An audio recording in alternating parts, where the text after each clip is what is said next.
Kryeministri Edi Rama këtë të martë mori pjesë në konferencën rajonale ku u fol rreth transformimit digjital, sigurisë juridike të pronës dhe integrimin evropian. Gjatë fjalës së tij, Rama u shpreh se Shqipëria përfutet në fazën e mbylljes së negociatave, ku u shpreh se një kapitull themelor është ai i gjyqësorit, ku bën pjesë dhe e drejta e pronës, si dhe theksoi se teknologjia ka patur një rol të rëndësishëm në proceset reformuese.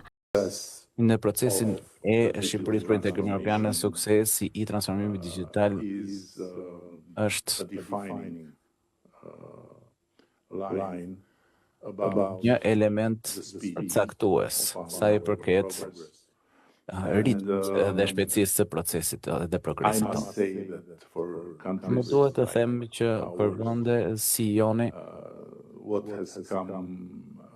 with new technology is true bless. Teknologjia e re na ka sjell, le të themi, një bekim të vërtetë, sepse na ka lejuar të bëjmë hope që ndryshe nuk do të ishin të mundura. Na ka lejuar ta shohim të ardhmen me një frym tërësisht tjetër.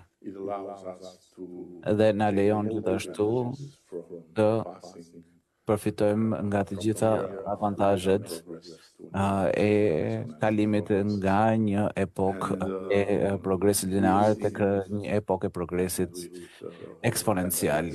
Dhe këtë kemi parë me të gjitha përfitimet në shumë aspekte ndryshme. Dhe patjetër duam përfitojmë sa më shumë tjetë mundur sa i përket çështjes shumë të ndërlikuar dhe komplekse të pronave në Shqipëri. Nuk besoj se ka vend tjetër në këtë zonë të botës apo në këtë rajon tonin ku të drejtat e pronës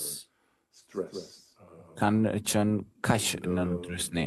Ndër të tjera, shtoi se çështja e pronave ende ka probleme, pavarësisht sipas këtij legjislacioneve të reja të hartuara. Ndërkohë theksoi se teknologjia po ndihmon në trajtimin e këtyre problematikave.